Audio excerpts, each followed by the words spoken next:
Nama desa itu Mizunoki, sebuah desa kecil yang tersembunyi di prefektur Shimane, Jepang bagian barat.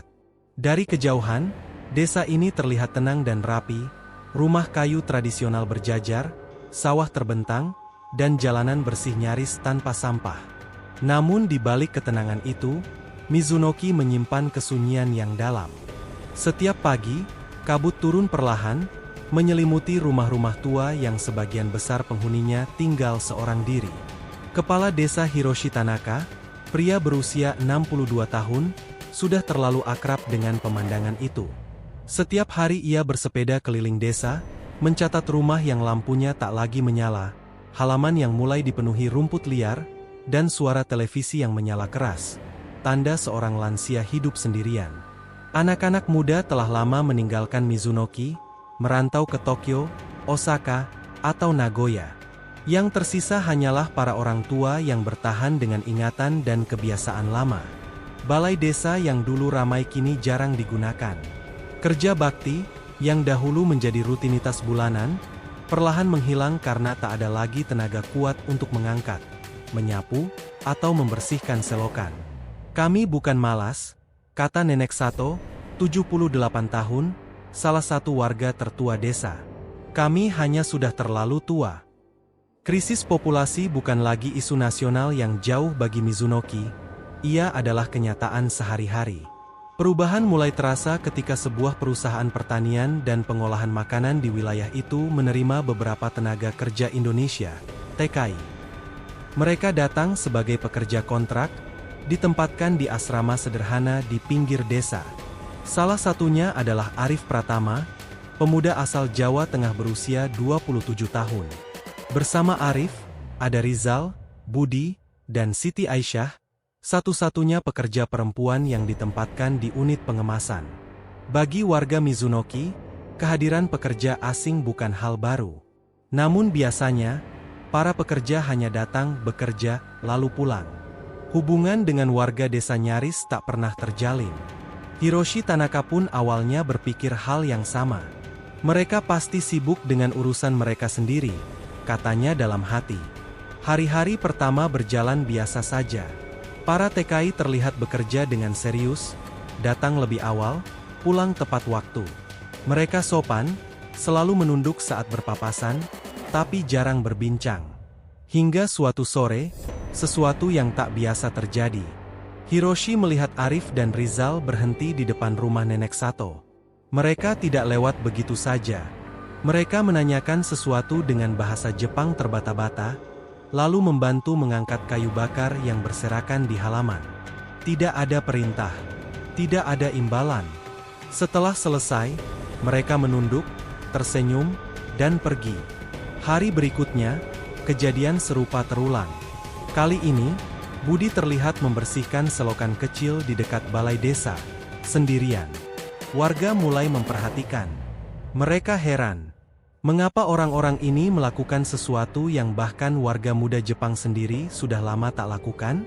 Bagi Arif dan kawan-kawan, hal itu terasa wajar. Di kampung halamannya, kerja bakti adalah bagian dari hidup. Membersihkan lingkungan, membantu orang tua, dan saling menjaga bukanlah pekerjaan tambahan, melainkan kebiasaan. "Kami cuma tidak enak kalau lihat kotor atau orang tua kesusahan," kata Arif suatu hari. Tanpa disadari, desa Mizunoki yang nyaris sunyi mulai berdenyut pelan. Ada suara sapu di pagi hari. Ada tawa kecil di depan rumah lansia. Ada kehadiran manusia yang bukan hanya bekerja dengan tangan, tapi juga dengan hati. Musim gugur mulai merayap ke desa Mizunoki. Daun-daun maple berubah warna, jatuh perlahan di sepanjang jalan desa yang sempit. Bagi warga lansia, musim ini selalu menjadi pengingat betapa beratnya hari-hari yang harus dilalui sendirian. Menyapu halaman terasa melelahkan, membersihkan selokan hampir mustahil.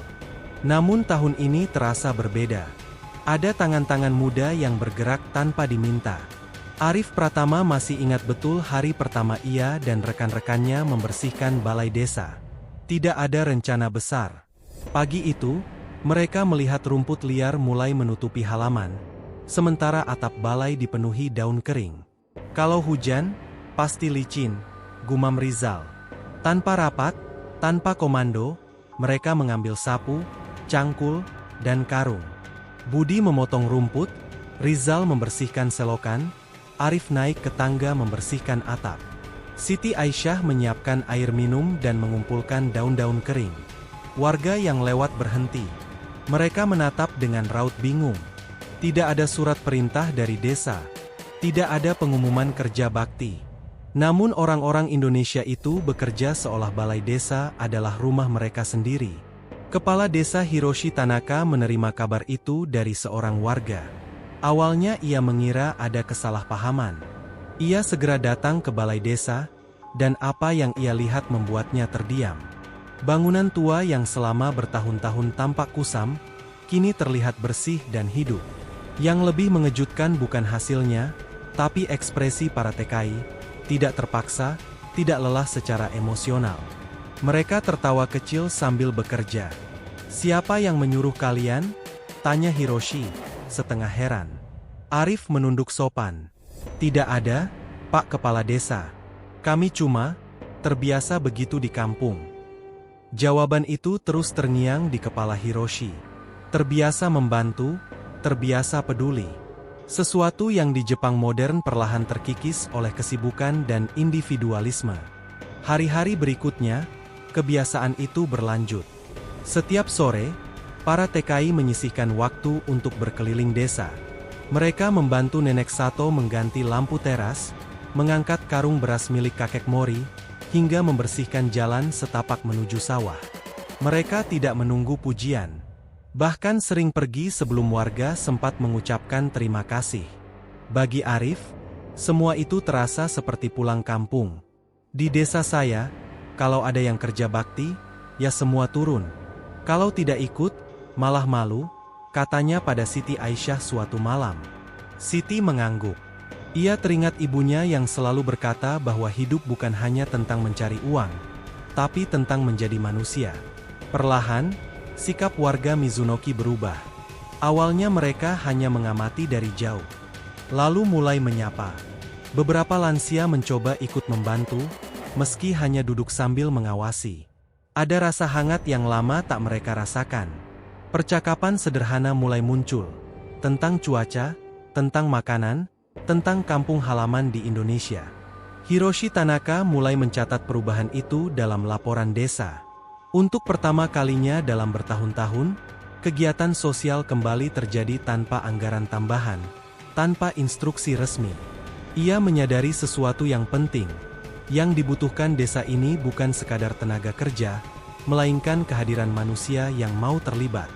Di sebuah rapat kecil bersama perangkat desa, Hiroshi berkata lirih, "Mereka datang sebagai pekerja asing. Tapi yang mereka lakukan, lebih dari yang pernah kami bayangkan." Desa Mizunoki yang dulu nyaris sunyi, kini mulai memiliki ritme baru. Bukan karena proyek besar, bukan karena bantuan pemerintah, melainkan karena sekelompok TKI Indonesia yang bekerja bukan hanya dengan tenaga, melainkan dengan hati.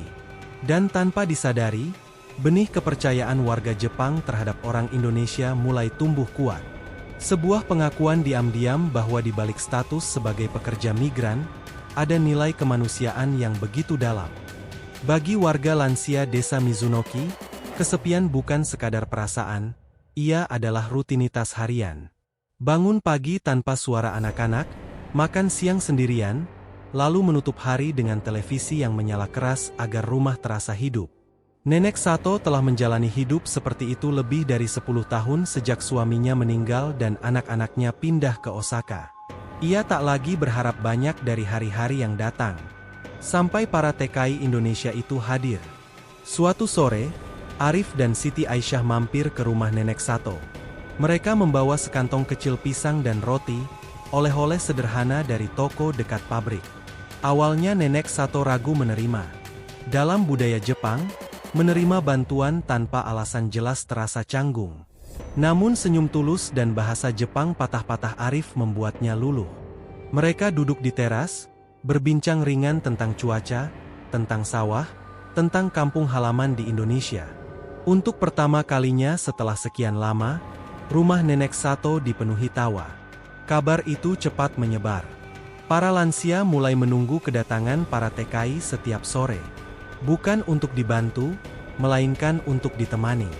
Kakek Mori, yang biasanya jarang keluar rumah, mulai duduk di bangku depan, menunggu Rizal lewat. Mereka berbincang tentang masa muda, tentang kerja keras, tentang keluarga yang kini jauh. Bahasa menjadi kendala, tapi empati menjembatani semuanya. Bagi Arif dan kawan-kawan, kebersamaan itu memberi kekuatan baru. Hidup sebagai pekerja migran tidak selalu mudah. Rindu keluarga, tekanan kerja, dan perasaan asing sering datang bersamaan. Namun di Mizunoki, mereka menemukan sesuatu yang tak terduga, rasa diterima. Hiroshi Tanaka memperhatikan perubahan itu dengan mata kepala sendiri. Suatu hari, ia melihat balai desa dipenuhi lansia, sesuatu yang hampir tak pernah terjadi dalam 5 tahun terakhir. Mereka datang bukan karena rapat resmi, tapi karena ingin berkumpul. Di sudut ruangan, Budi mengajari beberapa nenek cara membuat sambal sederhana, sementara Siti Aisyah menjelaskan masakan Indonesia dengan gestur tangan dan tawa kecil.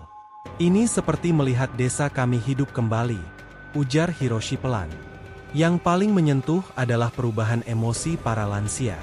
Mereka mulai lebih ceria, lebih bersemangat. Bahkan dokter puskesmas desa mencatat beberapa warga tampak lebih aktif dan jarang mengeluh. Kesepian yang dulu membebani kini perlahan tergantikan oleh rutinitas baru. Menunggu, menyapa, dan berbagi cerita. Suatu malam, Nenek Sato menangis di hadapan Hiroshi. Ia menggenggam tangan kepala desa itu dengan gemetar. "Mereka mengingatkan saya pada cucu saya," katanya lirih. "Saya kira perasaan ini sudah tidak akan saya rasakan lagi." Kata-kata itu menghantam hati Hiroshi.